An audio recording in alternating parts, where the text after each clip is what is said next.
Sahabat Satu Pena dimanapun Anda berada, seperti biasa kita mendatangkan tamu di sini, penulis hebat, penulis di bidangnya masing-masing.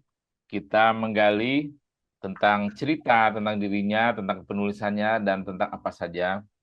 Dan kali ini tamu kita adalah Mas Suroto PH ya. Ini nama yang tidak biasa ya bagi saya. Biasanya kalau nama itu dua dua kata ya, ini satu saja. Siapakah dia dan apa yang ditulisnya? Kita langsung aja menemui beliau ya, Mas Suroto. Halo, Mas Suroto. Ya, baik Mas Johan, senang bisa kenal sama Anda, Pak. Bisa asik ngobrol bersama ini. Namanya ngobrol ya, kita ngobrol ngalor Oh, iya. ngidul. Tetapi apa ada yang istimewa ini kali ini karena kita mengundang Mas Suroto di bulan ini tayang nanti bulan Juli ya, Hari Koperasi ya. Hari Koperasi itu tanggal 12 ya. Ya, sebetulnya Hmm. itu tahun koperasi, apa tanggal Hari Koperasi untuk nasional. Waktu itu Kongres Koperasi di Tasikmalaya itu momennya. Tapi kalau Hmm. secara internasional sebetulnya juga ada Cooperative Days, International Cooperative Days itu di hari di minggu pertama pada bulan Juli. Jadi pas sekali itu. Oh itu pas. Jadi apa sama-sama bulan Juli, sama-sama di minggu pertama, tapi dengan alasan yang berbeda ya, Mas. Ya, Kalau hari apa perempuan di Indonesia kan tanggal 22 Desember ya. Tapi ya. kalau internasional tidak 22 Desember pada tanggal yang lain. Kalau hari koperasi sama-sama di awal bulan Juli. Awal bulan Juli, tapi kalau yang Indonesia sudah pasti tanggal 12. Oh, dipastikan tanggalnya ya. Kalau Ya, internasional tidak pakai tanggal ya. tidak pakai tanggal. Kita mulai dari ini kali, Mas. Mengapa tertarik pada bidang koperasi? Ya, saya ini pada dasarnya menyukai bidang-bidang yang tidak disukai. Oh, tidak Mas disukai orang John, lain. Eh, ya Mas John, operasi mungkin orang kan membahas operasi Indonesia itu unfashionate, maksudnya sudah tidak kesannya kan jadul, tua, terus KUD kayak gitu, ketua untung hmm, duluan kan gitu. Jadi hmm. sejak saya kuliah dulu terutama ya, tapi sebenarnya interest saya sebelum kuliah waktu itu. Jadi saya melihat kok ini koperasi ini satu sistem bisnis yang menurut saya menarik ya. Bagaimana konsumen kok bisa menjadi pemilik gitu terus diajak RUPS ya istilahnya kalau PT itu diajak rapat gitu untuk membuat kebijakan. Menurut saya ini futuristik sekali gitu loh. Itu ada di Oh, mata justru saya itu futuristik. seperti Ya? Justru justru futuristik, futuristik. bukan ketinggalan ya. Jadi menurut saya justru saya ingin melihat koperasi itu waktu itu karena saya melihat loh ini aneh sekali, ini menurut saya futuristik sekali satu perusahaan tapi tidak diputuskan di dalam pengambilan keputusannya itu tidak mengandalkan si pemilik modal saja kan gitu. Ini kok ada bahkan konsumennya itu ikut menentukan keputusan perusahaan, ini kan hebat sekali. Menurut saya itu futuristik. Dan setelah saya belajar, terus kemudian terutama saya kan kuliah Fakultas Ekonomi ya dulu, di Fakultas Ekonomi itu semua yang diajarkan di kampus kok nggak ada ya yang mengajarkan sistem koperasi ini. Jadi saya kuliah selama S1 saya itu 9 tahun 8 bulan, Mas. Maaf. Lama banget. Ya, 9 tahun 8 bulan itu saya tidak pernah dapat mata kuliah koperasi sama sekali. Di kampus saya sudah dihapus. Jadi saya mempelajari koperasi itu justru dari banyak referensi-referensi yang saya baca di perpustakaan dan di apa tentunya setelah saya mengenal internet ya di internet, tapi waktu itu internet belum begitu kuat ya. Saya membaca buku gitu. Dan saya ketemu sesuatu yang menarik tadi, Mas. Jadi Mm-mm. bayangin Mas, sekarang ini perusahaan yang paling mutakhir itu paling banter apa sih? Kalau perusahaan corporate gitu, paling banter kan ESOP, kepemilikan saham untuk buruh atau employee share ownership plan. Tapi Mm-mm. ini konsumen bisa jadi pemilik gitu. Ini kan menurut saya ini wah ini maju sekali. Terus setelah saya mendalami ke dalam gitu isinya koperasi, oh bisa jadi koperasi di Indonesia itu tidak berkembang karena masyarakat itu tidak tahu atau tidak paham bahwa koperasi itu perusahaan futuristik gitu loh. Kenapa kok koperasi itu berkembang di negara lain tapi di Indonesia tidak? Itu setelah pengamatan saya ke luar negeri ya. Contoh, misalnya sebelum pandemi persis saya yang aktivitas ke luar negeri yang agak jauh itu ke Kanada itu akhir Mm-mm. bulan di bulan November itu waktu itu sebelum pandemi tahun 2019 ya. Itu saya ke sana turun di ibu kota yang namanya Ottawa, ibu kota negara Kanada, itu gedung-gedungnya koperasi itu besar-besar dan tinggi-tinggi. Waktu itu saya kebetulan ketemu sama mantan wakil perdana menteri Kanada dan kami acara makan malam gitu. Terus sebelum masuk di acara makan malam saya ketemu sama beliau. Kebetulan kita itu tempat mau makan malamnya itu di depan itu Mas, di depan satu gedung yang tinggi sekali namanya Desjardins Credit Union. Terus saya kaget, Suroto come here, take a picture in front of your movement. Jadi Suroto kamu ke sini, kamu ambil foto di depan gedung gerakan koperasi kamu gitu. Oh no no no, it's not kooperatif. Orang tahunya kan kalau koperasi di Indonesia itu seperti yang kecil-kecil, kantin di kantor-kantor. Oh ya. Ini gedung tinggi di tengah kota, Mas. Dan itu DCR dan Kredit Union itu koperasi kredit ya. Mm-mm. Itu Nah, satu contoh. pertanyaan saya, Mas, pertama ya. Tadi Ya, kan Mas Suroto bilang bahwa koperasi itu tidak diajarkan di kampusnya ya, kuliah. ya. 9 tahun, berapa? 9 tahun ya? 9 tahun 8 bulan ya satu Oh, saya. itu lama banget tuh. Bukannya udah DO 7 tahun ya? Hampir 10. Habis 10 ya. Jadi gelar udah master langsung gitu ya. Nah, Oh my God. Malu saya. mengapa koperasi tidak diajarkan di kampus di Indonesia? Apakah koperasi itu bukan ilmu sebenarnya? So, kalau misalnya ilmu ekonomi, bagian dari ilmu ekonomi tentu dia dipelajari gitu. Ya, Mengapa tidak? ini skripsi saya, Mas. Jadi skripsi saya juga tentang koperasi. Saya ngotot, saya sebetulnya sudah lulus sejak dini juga. Tapi saya mempertahankan judul skripsi saya bahwa saya ingin meneliti koperasi dan dosen saya pembimbing itu mengatakan bahwa uh, kamu harus ganti judul koperasi itu karena apa? Karena judul koperasi itu unfashionate dia bilang dan kemudian itu tidak ada gunanya karena itu sistem perusahaan sistem ekonomi yang sudah tidak berlaku kan gitu. Terus saya bilang, loh Pak, di Undang-Undang Dasar 45 koperasi itu disebut loh satu-satunya istilah perusahaan yang disebut atau jenis perusahaan yang disebut itu koperasi namanya di pasal 33 Undang-Undang Dasar 45 itu bangun perusahaan yang sesuai dengan demokrasi itu ialah koperasi. Coba Pak pembimbing Prof, Anda cari. Tidak ada istilah perusahaan lain yang disebut kecuali koperasi.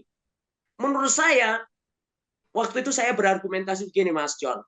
Menurut saya, koperasi itu andaikan tidak berkembang, tugas saya sebagai akademikus, sebagai calon sarjana adalah mempelajari kenapa tidak berkembang. Kenapa? Karena ini juga bukan hanya soal perintah konstitusi. Menurut saya ini temuan peradaban manusia yang penting ya. Suatu sistem ekonomi, sistem perusahaan gitu. Kalau kita mau telisik lebih jauh itu di pasal 2 penjelasan pasal 2 Undang-Undang Dasar 45 itu disebutlah di sana itu karena kita akan menuju ke suatu sistem ekonomi koperasi. Itu yang Undang-Undang Dasar asli Mas penjelasannya. Artinya istilah koperasi itu disebut 2 kali loh. Dan kalau Mas John cek lagi di Undang-Undang Dasar yang paling original itu, maksud saya Undang-Undang Dasar 45 yang asli, itu koperasi disebut 2 kali dan demokrasi itu juga disebut istilah demokrasi itu hanya di pasal 33 penjelasan. Tidak ada kata demokrasi, tapi kita menganut sistem ekonomi yang demokratik. Nah, ini menurut saya menarik ya. Oh, ternyata setelah saya pelajari, jadi kita ini sebetulnya memelihara sistem kapitalis. Jadi maaf ya saya katakan, kampus kita lalai lengah menurut saya. Kenapa? Koperasi ini dan sistem demokrasi ekonomi ini tidak diajarkan. Bukan hanya koperasi loh mas. Tapi sistem demokrasi ekonomi, sistem ekonomi kita itu kan menurut konstitusi itu kan demokrasi ekonomi. Itu juga tidak diajarkan di kampus loh Mas John. Yang diajarkan adalah ekonomi, neoclassical economic, Smithian, yang itu liberal kapitalis. Dan itu aneh sekali menurut saya. Sistem ekonomi tapi tidak diajarkan. Menurut saya, ini ada suatu upaya sistematik by design yang sengaja supaya apa? Koperasi itu diaborsi sebelum dia lahir. Jadi yang lahir itu akhirnya banyak kan koperasi palsu ya, Mas John bisa bayangkan orang tidak tahu koperasi, tidak punya pengetahuan tentang koperasi, bikin koperasi pasti kacau balau kan. Makanya banyak Ya, akhirnya ya koperasi kayak koperasi Indosuria, koperasi bla bla bla yang lain-lain yang sekarang ini banyak menipu masyarakat. Itu kan koperasi palsu, tapi masyarakat tidak tahu mana yang palsu, mana yang asli karena dia tidak punya pengetahuan itu. Jadi menurut saya koperasi itu sudah diaborsi sejak sebelum dia masuk di pikiran. Kalau Pramudia Anantatur bilang, adilah kamu sejak dalam pikiran, ini sebelum masuk di pikiran sudah diaborsi. jadi kan masalahnya gini, Mas. Sorry ini ya, saya potong Ya. dikit. Kalau kita belajar di kampus, itu kan sebenarnya ada dasar ilmiahnya, ada buku teksnya ya. Buku kapitalis itu banyak buku teksnya, Adam Smith dan lain-lain. Nah, kalau koperasi, apakah punya buku semacam itu untuk diajarkan di kampus? Jadi kalau Mas John ketik di jurnal ilmiah yang terbaru sekalipun, itu kalau diketik kooperatif gitu, itu jurnal-jurnal itu banyak sekali ribuan jutaan ya.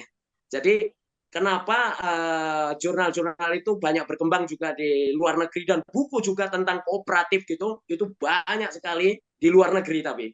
Dan versinya bahasa Inggris. Sekarang kan bahasa Inggris atau bahasa apapun kan bisa ditranslate ya. Jadi Ya, saya itu yang bukan agak masalah ya. bodoh-bodoh bahasa Inggris ini kan saya bisa mentranslate. Jadi saya banyak juga mengupdate tentang ilmu-ilmu terbaru dari koperasi itu juga karena saya punya akses terhadap internet dan juga jurnal-jurnal ilmiah kan gitu. Nah, di Indonesia gimana mau menulis koperasi? Para intelektual kita orang tidak diajarkan koperasi, jadi by design, Mas, itu intelektual kita tidak punya interest terhadap koperasi karena mereka memang sudah disingkirkan.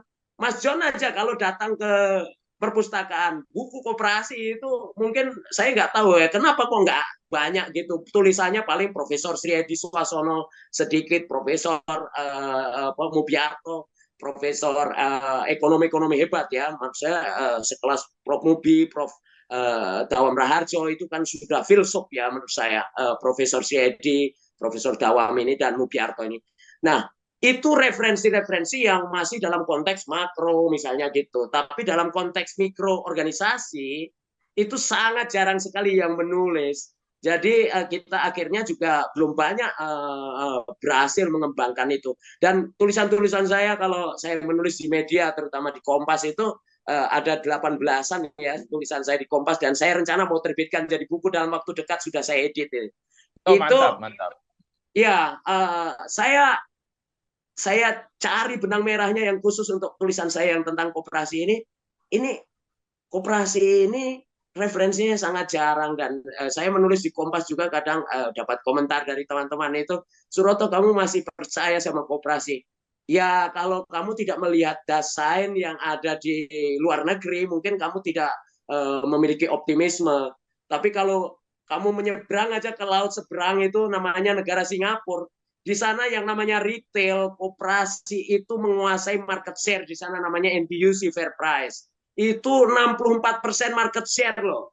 Dan itu kenapa berkembang? Karena ya itu tadi ada intelektualnya yang dia mensistematisasi teori, kemudian ada yang mempraktekkan. Di Indonesia ini kebanyakan yang mempraktekkan saja, tapi dia tidak punya pengetahuan yang memadai juga tentang koperasi. Ya, Padahal kan menurut Friedrich Engel itu kan jelas sekali teori tanpa aksi itu hanya akan mengawang-awang atau ya menjadi dream gitu. Istilahnya bahasa kasarnya sorry itu saya misalnya ya orang itu kalau hanya berteori tanpa praktek itu kan akhirnya ya seperti semacam onani kan gitu. Nah, sementara kalau praktek tanpa teori itu juga anarki menurut saya. Jadi dia tanpa ya. pijakan. Lah tugas seorang akademikus harusnya menjembatani kesenjangan ini. Menurut saya yang paling penting hari ini adalah orang-orang kampus harus kembali mempelajari koperasi sebagai temuan peradaban manusia ini dalam sejarah yang penting. Koperasi berkembang pertama kali dikembangkan sebagai organisasi modern bagaimana dan sebagainya, dalam konteks makro ideologinya bagaimana. Jadi kalau misalnya kita ingin adil dan makmur, makmur yang berkeadilan itu seperti apa? Sekarang ini yang berkembang kan konteks ekonomi makro atau ekonomi policy kita dalam konteks makroekonomi, dari kebijakan fiskal maupun moneternya, itu kan menganut mazhab neoklasikal ekonomik, jadi liberal kapitalis kan gitu. Padahal perintah konstitusinya demokrasi ekonomi. Ini kan harusnya dicari kesenjangannya di mana. Koperasi itu dia memiliki relevansi, Mas, yang saya semakin tertarik dengan koperasi karena apa? Karena koperasi itu sistem yang break to break, Mas. Break to break itu artinya apa? Dia dipraktekkan dalam bentuk perusahaannya seperti apa ada, terus kemudian dalam konteks makroekonominya tujuannya adalah untuk menciptakan keadilan yang berkemakmuran tadi. Grow with equity, grow with the justice. It's not just grow. Terus kemudian trickle down effect yang diharapkan menetes ke bawah, tapi nggak netes-netes, tapi disikat semua sama para kapitalis hari ini kan. Makanya kesenjangan ekonomi kita itu sangat parah sekali menurut saya ya. Gini rasio kekayaan kita itu bahkan digambarkan atau dilaporkan oleh Oxfam. Oxfam itu lembaga internasional yang melaporkan tahun 2022 kemarin, dia katakan 4 keluarga orang kaya di Indonesia kekayaannya sama dengan 100 juta dari rakyat Indonesia yang termiskin. Ini kayak gini ini kan karena praktek koperasinya nggak jalan. Yang berjalan adalah sistem kapitalis yang meracuni anak-anak muda kita, intelektual kita yang ada di kampus. Oke, Mas, bentar.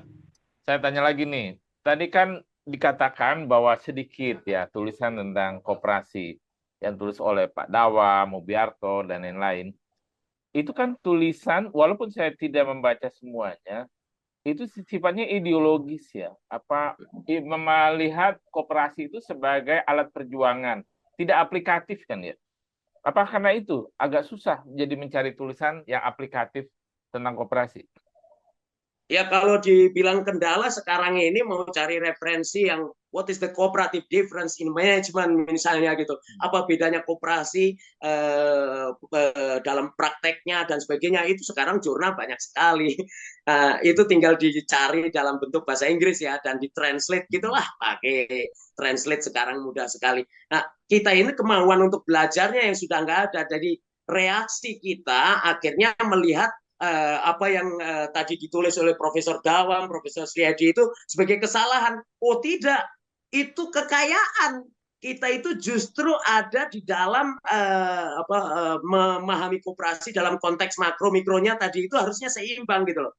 Jadi sambungannya ada gitu loh. Jadi Mas John, yang menarik adalah menurut saya koperasi itu kalau kita mau menciptakan sistem ekonomi yang adil itu kan harusnya break to break tadi ya. Artinya di level mikro perusahaan kita itu bisa menjalankan itu, terus kemudian makronya juga nyambung gitu. Nah ini yang tidak terjadi di Indonesia. Jadi kalau referensi yang ideologis, yang makro tadi, makro ideologis tadi, itu kita harus juga sekarang ini tantangan bagi saya ya adalah juga saya ingin menerbitkan buku soal-soal how-to-nya atau micro organization-nya atau organisasi mikronya gitu, atau how-to-nya gitu. Nah ini yang menjadi tantangan. Jadi ada 3-4 dimensi besar yang harusnya juga dipelajari ya menurut saya di kampus itu, diteorikan. Jadi koperasi yang dipraktekkan sekarang masyarakat ini sudah benar apa enggak, itu kan harusnya diteorikan. Teori secara manajemen mikro perusahaan, dan kemudian diteorikan secara makroideologi dia memang dia bekerja dengan konsep ideologi yang benar apa enggak. Harusnya ini yang harusnya digali kan gitu. Terus kemudian yang dilupakan lagi Mas, di Indonesia ini koperasi tidak dipelajari sebagai satu sistem gerakan perubahan sosial, social change movement. Padahal lahirnya koperasi itu sebagai anak peradaban, dideklarasikan sebagai organisasi pertama tahun 1844, yaitu Pioneers of Rochdale. Itu deklarasi apa? Deklarasi kesetaraan manusia di tempat kerja loh Mas. Itu disebut, mereka itu menyebut nama koperasinya aja itu We are the Equitable Society Pioneers of Rochdale. Kami adalah pionir masyarakat setara dari Rochdale, dan kami memulainya itu melalui toko. Mereka itu 28 orang buruh bersama aktivis. Mereka mengatakan bahwa di perusahaan-perusahaan atau corporate kapitalis, mereka ini tidak dianggap sebagai satu subjek pengambil kebijakan perusahaan. Mereka bahkan jadi korban eksploitasi. Waktu tahun 1844 itu situasinya orang bekerja itu, buruh itu 18 jam, perusahaan mempekerjakan anak kayak gitu. Nah, mereka dengan memulai satu persamaan ideologi seperti itu, terus kemudian muncullah spirit atau spirit gerakan. Mereka menciptakan satu toko kecil yang dibuka hanya 2 jam. Pionir Rochdale itu, Mas, itu hanya buka 2 jam dalam waktu 1 minggu, dan itu hanya dibuka di hari Sabtu. Tapi bukan esensinya, bukan di soal tadi, soal tokonya itu dia 2 jam dan hanya diterangi dengan nyala lilin. Tapi dia sebagai ide gagasan sekarang sudah dianut oleh 1,3 miliar penduduk di dunia, dan aset turnovernya dari 300 koperasi besar itu sudah sama dengan GDP negara Spanyol misalnya hari ini. Dan ini dari 300 koperasi besar ya, belum lagi kalau statistik secara keseluruhan. Dan di Indonesia memang yang memprihatinkan, ini memang menurut saya ya aneh sekali. Di state, di konstitusi, tapi kita tidak pernah menjalankan dan dilanggar, bahkan di oposisi. Menurut saya, kenapa koperasi di Indonesia gagal dalam tulisan saya tentang perspektif historis dari koperasi yang saya tulis, saya kirim ke jurnal Prisma, itu di sana jelas sekali saya mengambil kesimpulan bahwa ternyata kita sampai hari ini itu mewarisi apa, Mas? Mewarisi dari sistem kebijakan pemerintah kolonial Hindia Belanda yang ternyata pada tahun 1890-an itu pemerintah kolonial Belanda ini mengoposisi gerakan koperasi. Jadi waktu itu ada anak muda idealis yang namanya De Wolf van Westerhout, asisten residen Purwokerto. Saya kebetulan lagi concern dengan sejarah anak muda hebat ini. Jadi si asisten residen Purwokerto ini ingin membangun koperasi kredit model Raiffeisen yang ada di Jerman waktu itu, dan di Belanda juga berkembang sangat pesat. Kalau Mas John lihat itu ada Rabobank kan. Rabobank itu koperasi milik petani di Belanda loh, petani bunga terutama. Dan mereka ini sangat kuat sekali gerakannya. Rabobank itu sendiri kan misalnya singkatan dari Raiffeisen Bohlen Bank, merger dari 2 koperasi besar gitu. Nah, mereka berkembang yang saya tadi ceritakan itu juga Desiardan. Tapi bukan hanya itu, Mas. Ini menurut saya tantangan kita yang paling besar adalah misalnya ya, di Amerika Serikat itu bahkan koperasi itu melayani layanan publik loh, Mas. Jadi kalau di Indonesia misalnya listrik itu kan dimonopoli sama PLN. Koperasi di Amerika itu ternyata listriknya itu dikelola oleh koperasi, dan koperasi ini dimiliki oleh pelanggannya. Mas John bisa cek, itu namanya National Rural Electricity Cooperative Association. Itu beroperasi di hampir seluruh negara bagian. Terus kemudian rumah sakit terbaik dan jaringan terbesar di kota Washington namanya Group Health Cooperative. Itu juga koperasi. Dan ini layanan publik loh. Di Indonesia semua layanan publik kan dikomersialisasi, bahkan dikunci di undang-undang BUMN kita, Mas. Yang namanya BUMN wajib berbadan hukum perseroan. Apa salah dan dosa koperasi sebagai badan hukum juga dalam konteks mikro. Jadi sebetulnya problem kenapa koperasi tidak berkembang, selain tadi ya sudah diaborsi sejak sebelum masuk ke pikiran anak-anak muda dan intelektual kita, itu juga saya lihat koperasi ini dikunci dalam konteks regulasi-regulasi. Mas John kan kita tahu yang namanya undang-undang. Sorry Mas, itu dia yang saya mau tanyakan ya. Koperasi itu sebenarnya badan hukum atau sistem? Jadi dia dalam konteks pengertiannya ada 2, yaitu konteks makro ideologinya tadi sebagai sistem ekonomi dan sistem sosial ekonomi. Kemudian dalam konteks mikronya itu dia adalah perusahaan demokratik.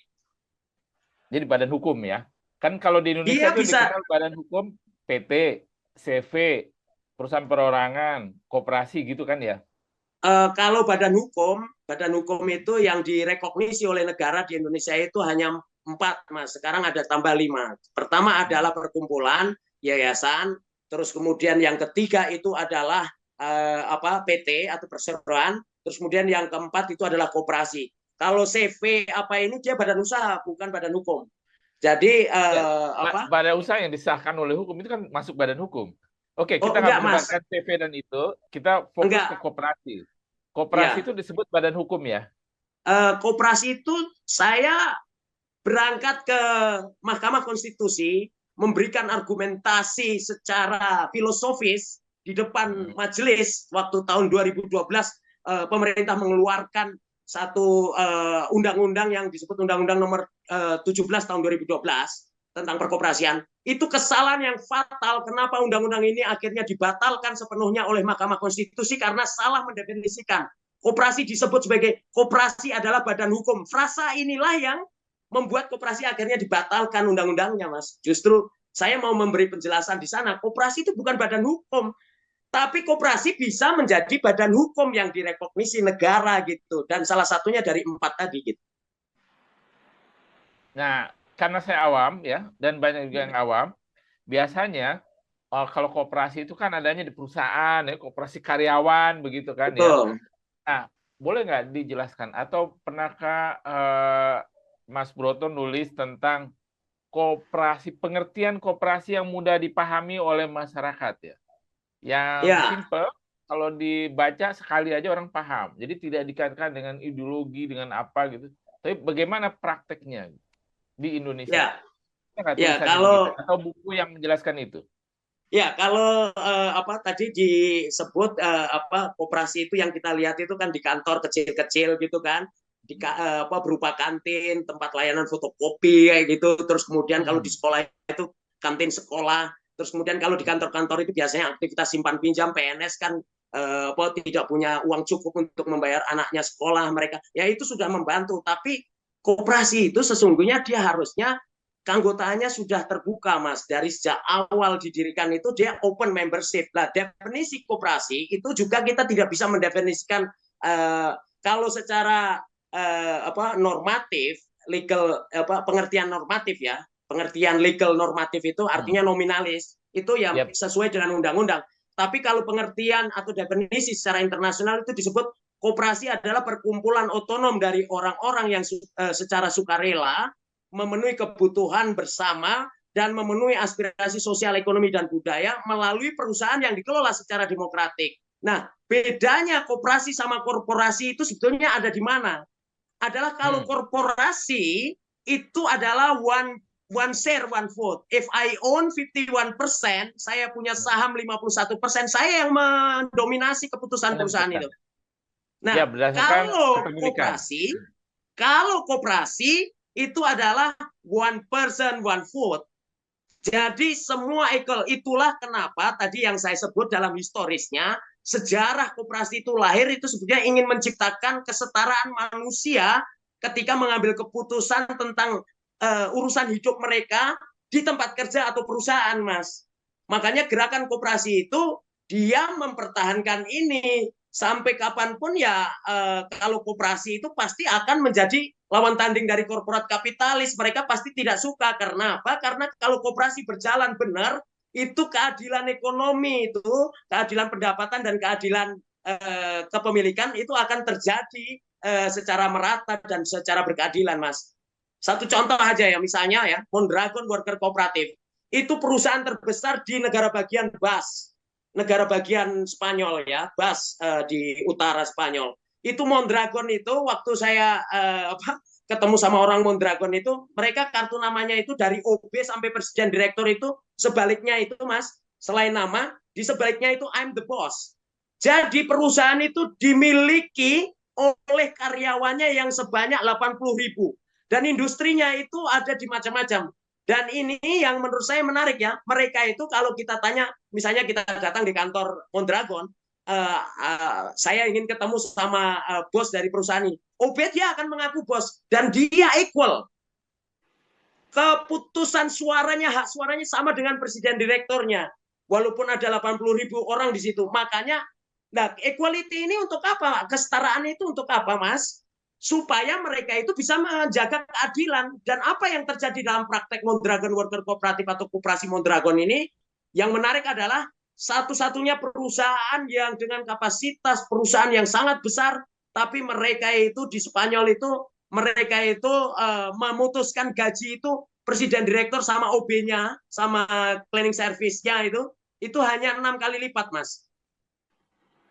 Yep. Itu salah satu pentingnya koperasi untuk menjaga keadilan ekonomi. Ya, tapi kan soal 6 kali lipat di perusahaan biasa juga bisa diterapkan. Kayak di Jepang itu kan juga ada ya peraturan bahwa CEO itu gajinya maksimal tuh kalau nggak salah 50 kali lipat gitu ya. Itu kan saya beri konsep contoh. Saya beri contoh aja di Indonesia, saya buat yang BUMN aja ya, Mas. Saya sudah cek, jadi BUMN kita ini, BUMN itu badan usaha milik negara. Sebetulnya kan negara milik siapa? Milik rakyat atau milik Presiden Jokowi dan Erick Thohir? Kan bukan. Adalah milik rakyat. Tapi apa?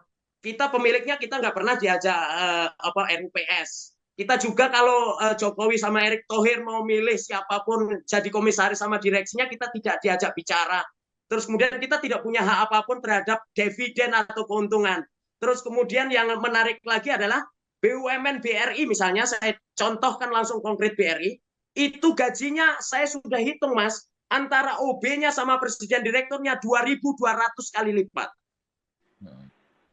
Ya, sudah artinya kalau itu rasionya diperbaiki kan nggak ada hubungannya dengan koperasi. Ya, nah, kalau saya kita kan sebenarnya demokrasi kita perwakilan. Sudah diwakilkan oleh wakil rakyat sana. Tidak vote-nya berakan pemilik kita ini semua diambil suaranya kan. Dan ya, itu apakah betul. Itu nggak terlalu terdengar terlalu utopis, Pak? Enggak, Mas. Jadi di Amerika kalau Mas John cek itu di Amerika itu yang namanya ESOP, Employee Share Ownership Plan atau kepemilikan saham buruh, bahkan bukan hanya pembatasan rasio gaji ya, Mas. Itu di sana itu kepemilikan saham buruh itu di sana itu sudah ditetapkan sebagai undang-undang sejak tahun 1974. Terus direvisi tahun 1984. Kalau Mas John lihat di kampanye Bernie Sanders itu kampanyenya kenapa dia itu orang yang sudah tua seperti itu tapi populis untuk anak-anak muda. Karena dia ingin memperjuangkan ESOP atau Employee Share Ownership Plan atau kepemilikan saham buruhnya itu sampai 51%.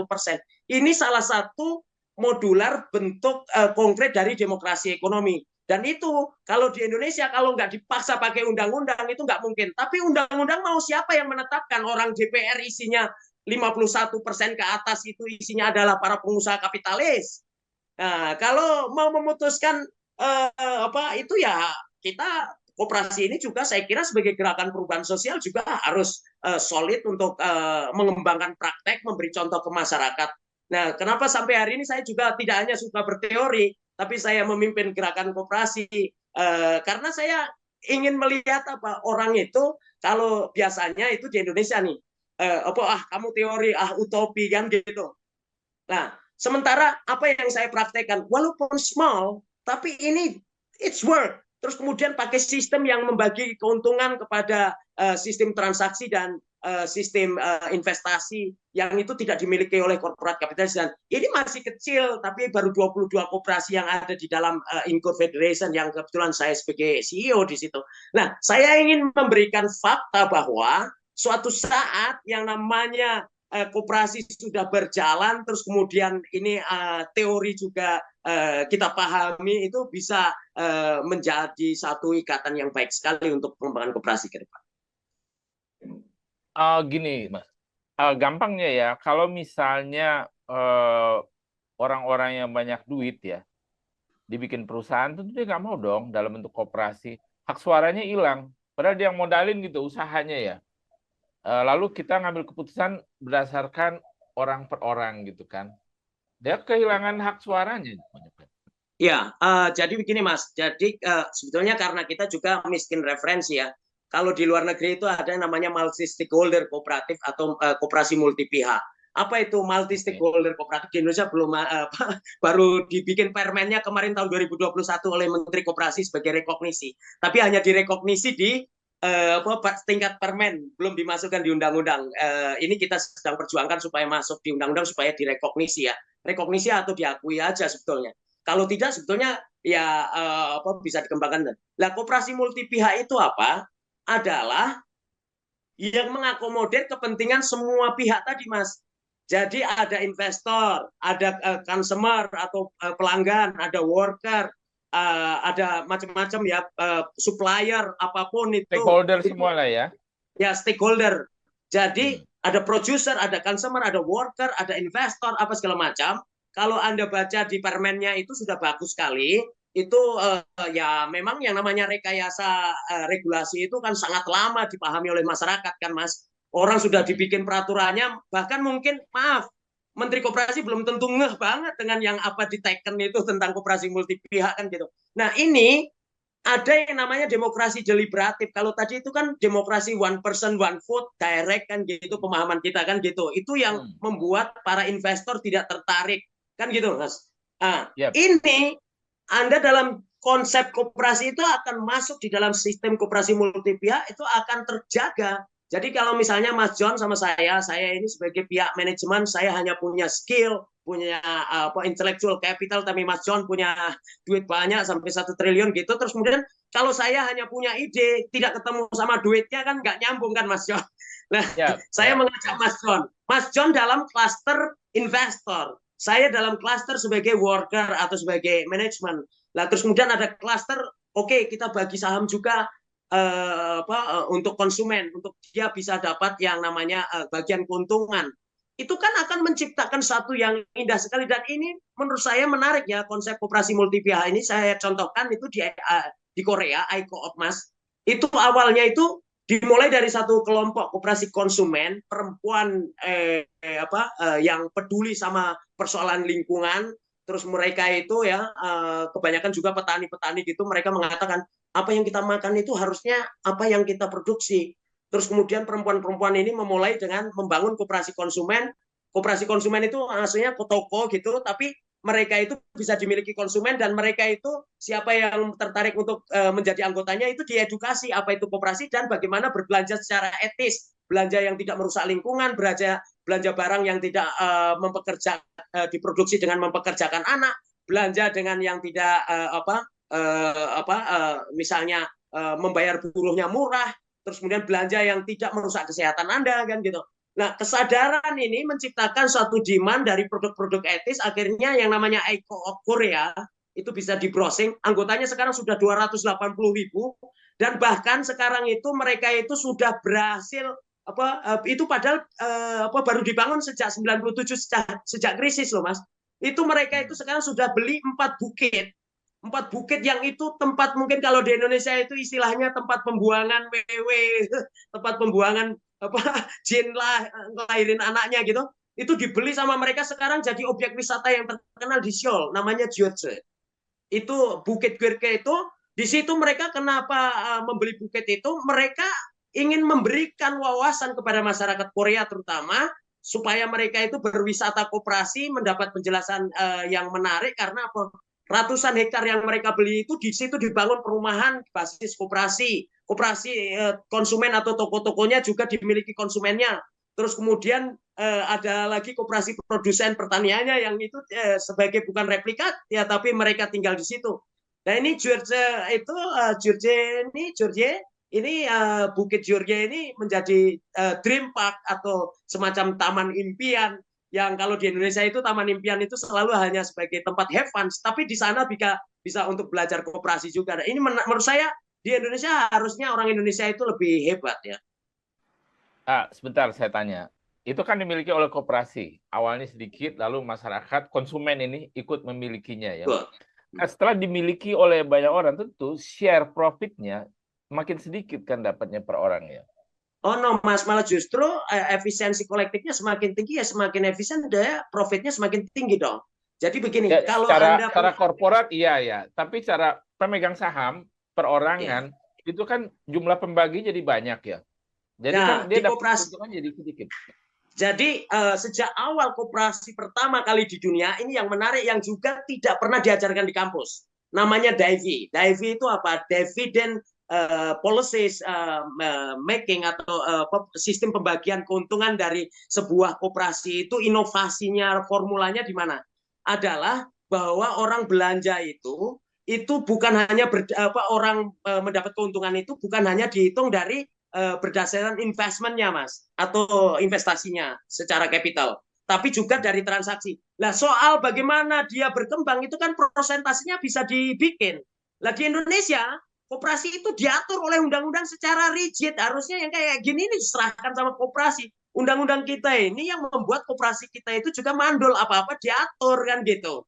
Ya wajar, saya bisa mengerti. Kita ini kan penganut kalau di dalam perspektif hukum, kita ini kan penganut jalur hukum atau mazhab hukum British Indian Pattern yang semua itu harus diatur. Kalau negara-negara di Inggris itu kan negara Commonwealth dan sebagainya, itu kan dia suatu aturan itu sebagai common spirit. Saya sama Mas John bikin peraturan, aturannya saya mau membagi keuntungan itu berdasarkan investment dan transaction misalnya, berapa persentasenya, kita bikin kesepakatan, kita tanda tangan, terus kemudian kita ajukan karena kita one person one vote dalam mengambil keputusan, itu kita daftarkan dalam keputusan koperasi sebagai badan hukum koperasi.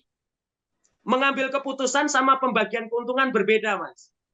Jadi tidak resiprokatif, ya otomatis orang tidak mau berkooperasi dong. Kalau invest more ya harus get more, itu wajar, itu di dalam teknik manajemen itu mau corporate mau koperasi sama. Tapi dalam membuat keputusan itu tetap one person one vote. Kalau di dalam koperasi multi pihak tadi itu disebut di dalam klaster-klaster yang saya sampaikan tadi. Ya, artinya kan one person one vote. Jadi kan dia bisa mengambil keputusan tentang apa, tentang profit juga one person one vote kan. Jadi dia bisa bagi rata dan dia bisa membatalkan bahwa yang kepemilikan modalnya banyak dapatnya tetap aja sama dengan yang lain kan. Mas John, saya tidak ingin berteori, tapi saya ingin memberikan satu fakta. Di Singapura yang saya sebut NTUC Fair Price tadi, NTUC Fair Price itu adalah satu toko yang jaringannya itu menguasai pangsa pasar terbesar di negara Singapura dibandingkan. Jadi Gelail, Carrefour, apa segala macam ini dikumpulkan itu belum bisa mengalahkan market share mereka karena 64%. Itu dimiliki oleh 1,1 juta orang. Dan mereka itu menganut azas one person one vote. Terus kemudian saya ingin sebutkan lagi yang namanya Fonterra Dairy Kooperatif atau Koperasi Susu Fonterra yang menguasai market share sampai 35% produk susu di seluruh dunia, dan bahkan ini yang terbesar di dunia. Itu yang sering disebut sama Presiden Jokowi juga pernah nyebut, Menteri Koperasi. Dulu kenapa viral karena Pak Duta Besar di sana itu namanya Mas Tantowi Yahya kan memutar itu kan video pribadinya gitu. Itu dimiliki oleh 10.500 peternaknya. Tapi mereka itu sampai hari ini mendapat penghargaan namanya apa? People Based Enterprises. Perusahaan yang di mana pengambil keputusannya adalah one person one vote atau disebut people based tadi. Jadi ini modular demokrasi di dalam perusahaan dan work. Terus kemudian kalau kita ini misalnya masih nyangka-nyangka oke, koperasi itu tidak menguntungkan, saya berpraktek, Mas. Saya membuat koperasi Inkur tadi, anggotanya 22 primary kooperatif, dan anggota kami itu masih sedikit. Saya invest more, saya get more. Tapi dalam saya transaksi itu juga saya dapat bagian dari pembagian keuntungan yang disebut DAEVI tadi, Mas. Nah, ini kan hanya soal apa? Kita tidak tahu bagaimana teori bermanage atau how to-nya koperasi di dalam sistem manajemen. Ya memang kita miskin referensi, di kampus tidak diajarkan. Gimana kalau kita mau menuntut orang-orang yang sudah tua dan dewasa, terus kemudian tiba-tiba suruh mengerti koperasi secara cepat, itu juga sulit. Perusahaan kapitalis dipelajari dari sejak kita lahir sampai mau mati masih belajar model dari perusahaan ini. Pertanyaannya gini, Mas. Mas Suroto kan sudah menulis banyak ya tentang koperasi. Dan di Kompas akan dibukukan. Ada 19 tulisan ya tadi disebutkan. 18. 18. Yang khusus Kompas. Jika itu dibukukan dan dibaca oleh orang, apakah dia akan paham koperasi itu seperti ini loh gitu? Apakah itu sudah lengkap gitu ya bahwa itu tentang koperasi? Atau adakah lain gitu yang bisa menjelaskan seperti yang Mas Suroto katakan ini? So kan sekarang hanya lisan nih ya dikatakan. Mungkin saya paham nih sedikit ya gitu. Itu kan kita harus baca gitu. Apakah tulisan tersebut menjelaskan seperti ini? Ya, saya ya, karena tulisan opini ya, itu kan kumpulan tulisan opini. Jadi kalau dan kita juga dibatasi kalau Kompas itu hanya 3,5 halaman, kalau apa 3.000 kalau karakter lah ya. udah langsung dipotong itu. Dan saya menulis yang agak panjang itu terakhir kemarin judulnya Koperasi Bermasalah itu karena diminta sama Pemprov redaksi opini Kompas. Jadi saya diberikan space yang 2 kali Agak besar. lipat dari tulisan saya biasa. Uh, di dalam antologi saya ini yang akan sudah selesai dan tinggal terbit aja. Saya juga tidak punya pengalaman menerbitkan buku sendiri gitu, tapi uh, di dalamnya itu isinya ternyata dari benang merahnya memang ada yang namanya pemikiran saya itu ternyata demokrasi ekonomi dan koperasi. Terus kemudian demokrasi dan ekonomi dan koperasi itu konteksnya makro dan mikro. Sampai aspek policy dan sebagainya, regulasi itu juga saya melakukan criticizing, saya mengkritik bagaimana pemerintah itu tidak menciptakan satu environment atau lingkungan yang baik untuk tumbuh kembangnya koperasi dan sebagainya. Tapi yang menurut saya yang menarik adalah justru di buku saya ini, saya menulisnya waktu itu tidak berpikir untuk saya terbitkan dalam satu antologi, tapi ada benang merah makro sama mikronya, Mas. Contoh di Hmm. artikel saya ada tulisan tentang perusahaan demokratis. Nah, perusahaan demokratis itu saya menceritakan bagaimana mekanisme kerja dari sistem koperasi atau sistem perusahaan demokratik itu di dalam mekanisme kerja corporate. Saya kebetulan juga orang manajemen. Saya memimpin koperasi sebagai CEO, saya itu orang manajemen. Jadi bukan orang yang ideolog, yang ngomongnya ngawang-ngawang saja, terus kemudian tidak berpraktek.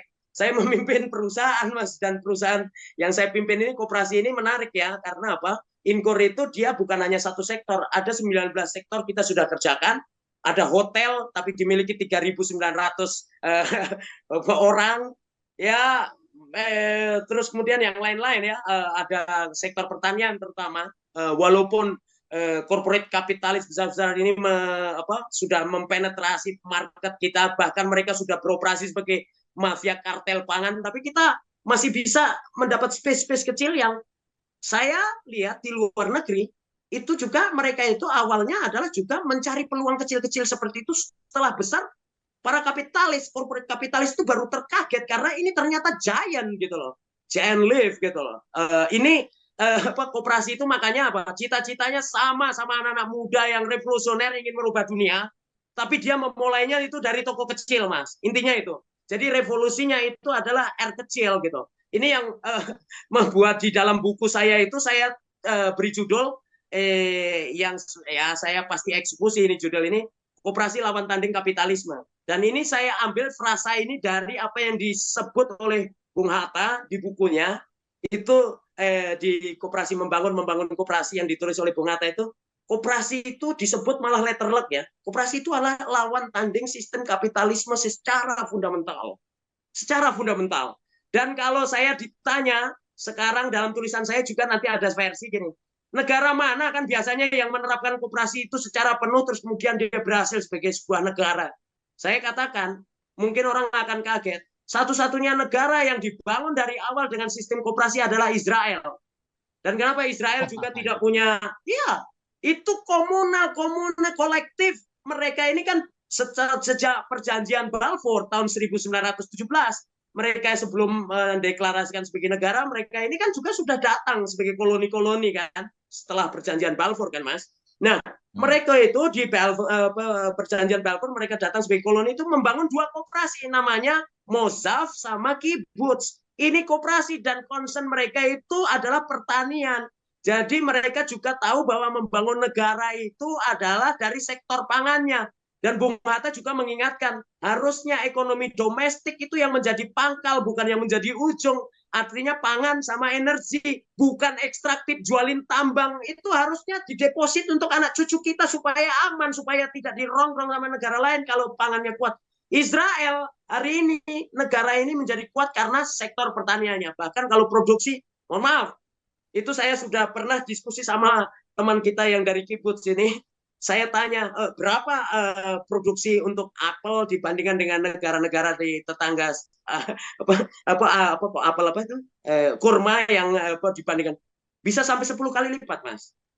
Itu produktivitas. Nah, karena apa? Negaranya dibangun dari para petani. Nenek moyang orang Israel itu bertani semua berarti kan? Karena hanya ada dua koperasi kibbutz sama mozab. Nah, Indonesia salah arahnya di situ. Kalau kita mau membangun kekuatan ekonomi domestik yaitu pangan dan energi, ini yang harusnya jadi concern, bukan menjualin nikel, menjualin batu bara, menjualin semua ekstraktif komoditi kita, terus kemudian perkebunan yang diundang juga foreign direct investment-nya masuk di sektor apa ini perkebunan monokultur yang itu ternyata menyebabkan land grabbing atau penyerobotan tanah rakyat kan, bahkan di Kalimantan itu Mas, itu izin tambang sama perkebunannya itu melebihi luas Kalimantan. Itu hasil riset teman saya dari Ecosop Right, itu di satu provinsi itu ada yang sudah kayak gitu. Artinya apa? Rakyat sebetulnya sudah tidak punya kekuasaan, tidak punya kedaulatan karena kita terjebak pada sistem ekonomi yang salah tadi. Nggak, artinya Anda ingin mengatakan bahwa koperasi bisa menyelesaikan itu? Betul, karena apa? Koperasi itu dia domestik. Tadi kan per definisi saya katakan koperasi itu adalah perkumpulan otonom dari orang-orang yang secara sukarela ya. Kalau di Indonesia rata-rata otomatis ya, otomatis jadi PNS, otomatis jadi anggota koperasi. Nah, itu untuk memenuhi kebutuhan yang paling penting itu adalah urusan domestik kita, pangan dan energi. Itu artinya harusnya koperasi itu menjadi buffer, menjadi kekuatan atau fondasi dari sistem ekonomi kita. Makanya koperasi sebut Soko Guru, tapi ini Soko pinggiran aja enggak, Mas, sekarang. Terus gini, jadi kesimpulannya belum ada buku yang bisa menjelaskan secara detail tentang koperasi yang ideal gitu ya, dan prakteknya. Atau satu contoh buku yang menjelaskan satu perusahaan misalnya seperti di Israel, sebuah perusahaan, atau di Polandia ya tadi ya disebut. Dia bikin buku tentang koperasi, bagaimana koperasi berjalan di perusahaan tersebut gitu.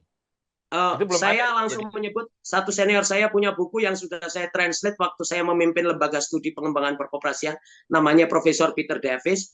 Dia menulis Cooperative Difference dan saya sudah lembaga kami sudah mentranslate, tapi kita translate dengan judul yang agak berbeda. Jadi keunggulan dari sistem koperasi, dan itu ngomongin perusahaan karena beliau pakar manajemen ya, bukan pakar makroekonomi. Nah, itu contoh kalau aja. Diterbitkan bagus tuh. Sudah diterbitkan belum? Sudah diterbitkan, tapi ya sekarang saya aja stoknya sudah kehabisan, tapi masih ada. Kalau Mas John nanti saya ketemu di perpus pribadi saya akan beri ke Anda. Oke. Kita ini dulu, Bayu, kita putar video tadi, Bay. Saya langsung singkat saja. Jadi tadi pertanyaan yang menarik bahwa kenapa bisnis pribadi lebih enak dibandingkan dengan bisnis koperasi. Pertama, itu karena sifat bisnis koperasi itu di Indonesia dikembangkan bukan sifatnya mutual interest tadi. Yang kedua, mutual interest itu artinya tidak didasarkan kepada kepentingan menjawab kebutuhan, tapi karena ada program, ada insentif, stimulus program dari pemerintah yang sifatnya public interest. Yang kedua, itu akibatnya adalah orang malas berkoperasi karena manfaatnya nggak ada. Yang tahu manfaatnya itu hanya segelintir pengurusnya yang bisa mengakses program itu, Pak. Biasanya seperti itu. Nah, yang kemudian yang paling penting lagi adalah bahwa asas koperasi itu juga harus resiprokatif. Nah, kita berkoperasi itu tidak resiprokatif. Kenapa? Karena orang bergabung di koperasi itu bukan karena ada insentif. Jadi apa, Mas, sebenarnya? Kenapa hanya pengurusnya aja yang memetik manfaat sedangkan anggota itu tidak merasakannya? Ya, di Indonesia, Mas John, di Indonesia ini saya tadi kan nyebut melanggengkan warisan kolonial dalam membangun koperasinya. Jadi koperasi genuine yang mau dibangun oleh De Wolf van Westeros itu dioposisi oleh atasannya, yaitu Resident Kramer, dan kemudian dia mengoposisi koperasi itu karena apa? Kalau sampai dia berhasil membangun koperasi yang genuine, yang menjawab kebutuhan, yang kemudian resiprokatif, seperti yang menjadi praktek genuine koperasi di Eropa, itu nanti akan memandirikan ekonomi pribumi dan itu berbahaya secara politik kan gitu. Nah, tapi itu argumentasi ininya ya. Yang menarik adalah ya tadi yang saya sebut di dalam video itu kan pertanyaan, saya menjawab pertanyaan kenapa kok koperasi nggak berkembang di Indonesia secara bisnis gitu. Nah, karena apa? Tadi yang pertama tidak ada mutual interest-nya. Jadi kita membangun koperasi itu sebetulnya karena donor driven, karena program government driven. Dari karena ada stimulus pemerintah, bantuan pemerintah, orang ngumpul-ngumpulin KTP, terus kemudian ayo bikin koperasi, dapat badan hukum koperasi, terus kemudian gelontoran dananya masuk, terus kemudian dimanipulasi oleh pengurus segelintir tadi. Makanya ada KUD, istilahnya ketua untung duluan, dan sebenarnya anggotanya nggak tahu apa-apa. Workernya nggak tahu apa-apa. Jadi bagaimana saya mau mengambil manfaat koperasi? Ya manfaatnya ya tadi, kalau dapat bantuan pemerintah saya dikumpulin, terus kemudian kalau akhir tahun saya keuntungannya hanya dibagikan. Kalau zaman dulu nih, Mas John mungkin masih terasa lah. Kalau Lebaran itu kan selalu ada yang paling istimewa itu Orson ya. Saya apa itu sirup kayak gitu, Sirup dibagi ya, di sirup. Medan itu kan biasanya kan. Ya, anggotanya tidak, bukan buy more get more, bukan invest more get more. Sistemnya tidak seperti itu, tapi apa? Dia menggunakan sistem yaitu tadi bisnis dijalankan, tapi ini sebetulnya modalnya asalnya dari program pemerintah atau dari pendonor gitu, dari LSM atau apa gitu, atau dari orang kaya yang charity gitu. Ini kan akhirnya apa? Orang tidak melihat itu sebagai corporate, sebagai apa enterprise gitu, maksud saya. Nah, gini, Mas Suroto, apakah kalau misalnya ya perusahaan publik yang sudah 100% publik gitu ya, saham itu sudah dijual semua ke publik, bisa dikategorikan mirip-mirip koperasi atau sudah koperasi? Enggak, Mas. Karena apa? Tetap koperasi yang menjual saham di market ya, if I own 51% share, itu tetap dia pemilik saham preference atau dia punya dominan di situ. Nah, Mas John, saya ingin mengatakan sebetulnya itu kenapa kok BUMN itu dikunci di Undang-Undang nomor 2 di Undang-Undang tahun 2003 itu, BUMN itu di sana dikunci ada satu pasal yang judulnya begini, Mas. Semua BUMN wajib berbadan hukum perseroan. Apa salah dan dosa koperasi? Maksud saya itu kan tadinya kan badan milik pemerintah, terus kemudian di share, ada yang sudah IPO, initial public offering, dan menjual sahamnya di market atau di pasar modal kan gitu. Kalau di Indonesia pengecualian lagi, sudah sahamnya di market ya, harusnya mencari modalnya di market, tapi masih menerima modal penyertaan sama dana penempatan pemerintah. Dan ini pengecualian di negara kita, Mas. Nah, maksud saya bahwa kalau dia hanya membuka saham ke publik, tapi tadi di dalam mengambil keputusan adalah one share one vote, if I own 51%, tetap saham dominan yang akan berpengaruh, Mas. Kalau misalnya di koperasi, mau perusahaan yang tadi saya sebut disiarkan kredit union itu, Mas, itu dimiliki jutaan orang ya, 18-an juta orang di Kanada itu, dan perusahaan ini asetnya 4 kali lipat BRI, 4.000 triliun. Itu bisa bekerja dalam konteks one person one vote. Bukan berarti kalau datang di RUPS itu semua datang gitu. Nah, tapi kekuasaannya itu dijamin oleh konstitusi. Kalau Mas John mungkin pernah ngikutin waktu itu kan ada Bartomeu nih sebagai presiden dari itu kan Barcelona Football Club. Kalau Mas John buka ada Barcelona Football Club. Terus kemudian ada satu berita di situ, it's not just football club, it's kooperatif. Itu adalah koperasi. Di dalam statutanya itu jelas sekali bahwa dan mereka itu juga punya investasi 178.000 dari fans klubnya yang ada di Barcelona, mereka itu adalah menjadi pemilik, dan disebut bahwa apabila pemilik itu di statutanya nih, apabila pemiliknya ini dia mengambil vote sampai 20%, itu berarti apa? Itu akan menjadi keputusan board of director atau pengurus. Dan makanya Bartomeu ketika ada mosi tidak percaya dari fans klubnya dan mengumpulkan kurang lebih dari 20% dari vote yang ada di sosial media, Bartomeu mengundurkan diri sebelum dipecat. Jadi ini koperasi, Mas. Jadi kita itu mengenalnya koperasi itu simpan pinjam, bahkan apa? Di Indonesia ini bukan simpan pinjam, maunya pinjam doang gitu kan. Terus kemudian kalau bisa nggak usah ngembaliin kan gitu. Dan anak muda juga menganggap ini unfashionate. Mas Suroto harus mengusahakan bikin buku tentang Barcelona, koperasi Barcelona. Mungkin pada melek kali orang setelah baca buku itu. Apa itu Saya koperasi? harus riset ke sana. ternyata apa? Saya waktu ketemu sama teman-teman di ICA International Cooperative Alliance dari Barcelona Football Club kooperatif ini, mereka juga datang. Tapi bukan hanya satu cabang olahraga sebetulnya, Mas. Kenapa mereka tidak terlalu goyang ya ketika Messi kemarin juga masalah seperti itu?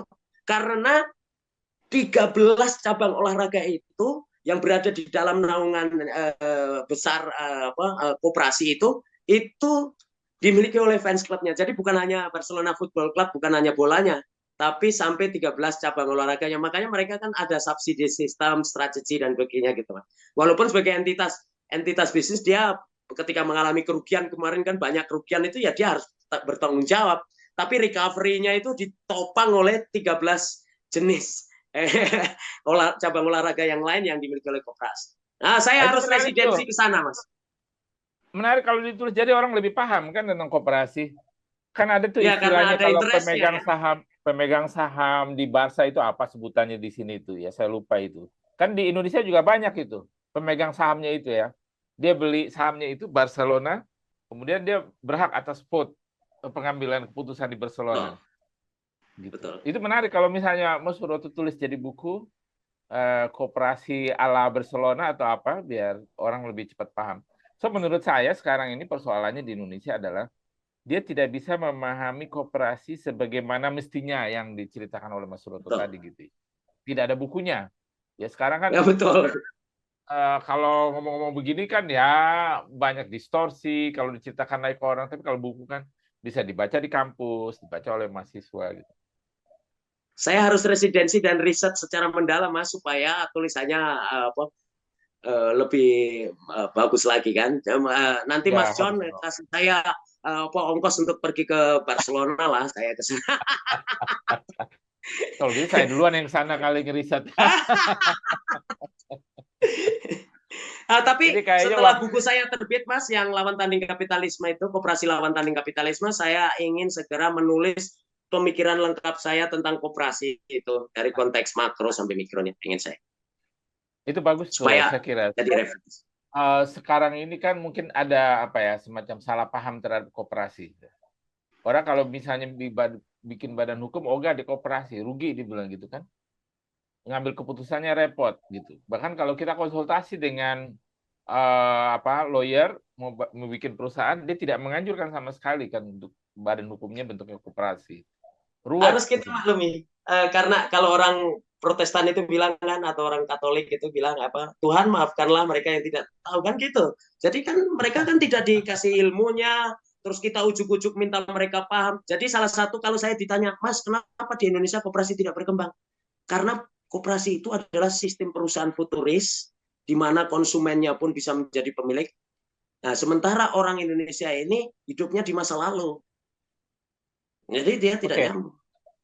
Seandainya gini ya, saya berandai-andai nih Mas ya. Misalnya ya, perusahaan besar di Indonesia kan ada Indofood, ada Astra ya, mobil, Indofood dan lain-lain itu. Dia kan korporat PT ya badan hukumnya. Tiba-tiba dia berubah menjadi koperasi. Apakah itu memungkinkan? Sangat mungkin dan sangat gampang sekali. Kan beliau-beliau ini pemiliknya ini kan sebagai owner atau pemilik saham preference atau saham dominan, itu kan mereka ingin menciptakan sistem koperasi itu memberikan keadilan.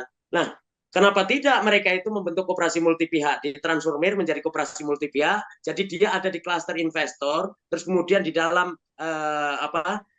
klaster itu kan ada sistem pembagian pembagian suara dalam pengambilan keputusan. Nah, itu tinggal dibikin aja 51%, tapi 20%-nya untuk workernya, terus kemudian 20% untuk consumer, itu sudah lumayan baik, Mas. Tapi kalau idealnya, yang idealis, yang utopis kan, ya tadi 1%, 1 vote, ya itu kalau negara kita sudah ngerti koperasi semua, itu pasti akan terjadi. Artinya nggak mungkin dong, ya. Kalau begitu artinya tidak mungkin ya. Enggak, Mas, justru mungkin kan tadi kan dia bisa mentransformir PT-nya menjadi koperasi multi pihak.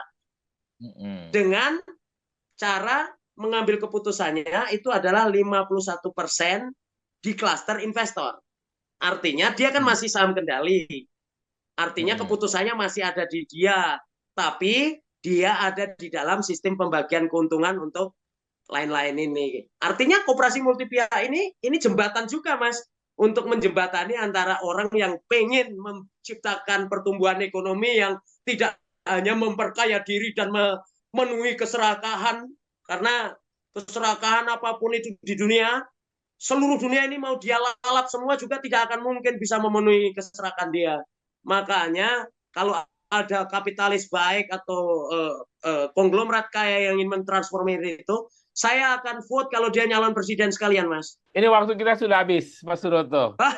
Buktikan Mas John Anda asik sekali. seorang penulis ya. Buktikan seorang penulis. Kalau punya puisi, silakan dibaca. Astaga, saya harus membacakan puisi saya yang maaf ya. Ya, Ini kan penulis. Kalau penulis harus punya tulisan ya. Tulisannya ada di Kompas, nggak mungkin dibacakan di sini. Kepanjangan ya. Eh, Kalau punya puisi, tadi kan kita pembicaranya Anda punya puisi. Oh gitu ya, saya tadi terlanjur janji, aduh saya jadi malu. Kalau puisi saya memalukan jangan terlalu ini ya Mas. Ya enggak lah ya. Ya, aduh, malu-malu kucing, tapi saya harus membacakan puisi saya yang saya tulis di Purwokerto tanggal 23 Juni tahun 2018. Wih, udah lama ya. Judulnya Silakan. Rindu Sunyi. Aku ingin berhenti mengejar, duduk dalam simpuh, mengharap kau di depanku, memegang erat jemariku yang lelah.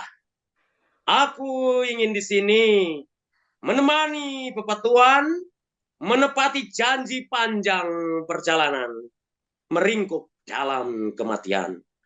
Aku ingin kau di sini bersenandung megatruh, menantang takdir mengharu biru.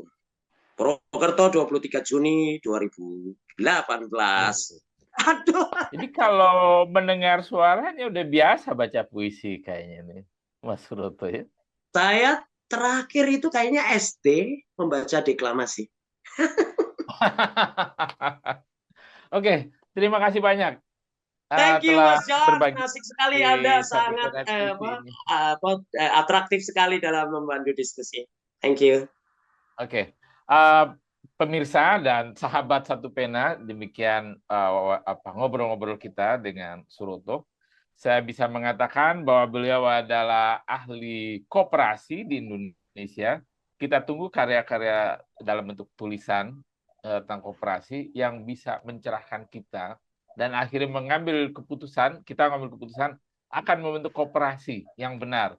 Seperti di Israel atau di Polandia atau bahkan di tetangga kita di Singapura. Sampai jumpa di lain hari dengan tamu yang lain, dengan penulis yang lain yang hebat, yang mencerahkan dan yang memberikan inspirasi. Sampai jumpa.